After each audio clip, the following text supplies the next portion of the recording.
திருக்கயிலையின் நவரத்தின மணி பீடத்தில் பரமேசுவரனும் பார்வதியும் ஆனந்த மூர்த்திகளாய் எழுந்தருளியிருந்தனர். உலக சிருஷ்டியின் ரகசியங்களை ஈசன் விளக்கிக் கூற அதை மகிழ்ச்சியுடன் கேட்ட சங்கரி, இந்த பிரபஞ்சம் என் சக்தியால்தான் இயங்குகிறது என்று உரைத்தாள். அந்தச் சொற்கள் முடியும் முன்பே பரமேசுவரன் ஜோதி சொரூபமாக பிரகாசித்தார்.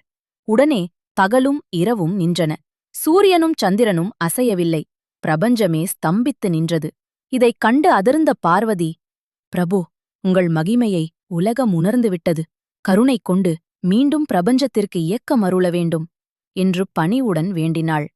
ஈசனின் அருளால் பிரபஞ்சம் மீண்டும் உயிர் பெற்றது. அப்பொழுது பார்வதி, பூவுலகில் தவம் செய்து உம்மையே அடைவேன் என்று உறுதியாக தீர்மானித்தாள்.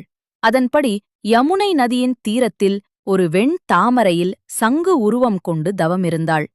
மாசிமக நன்னாளில் அங்கு வந்த தக்ஷன் அந்த தாமரையில் திகழ்ந்த ஜோதியைக் கண்டு அதிசயித்து சங்கை கையில் எடுத்தான். அடுத்த கணமே அந்த சங்கு ஒரு பெண் குழந்தையாக மாறியது. இந்த தெய்வக் குழந்தை யார்?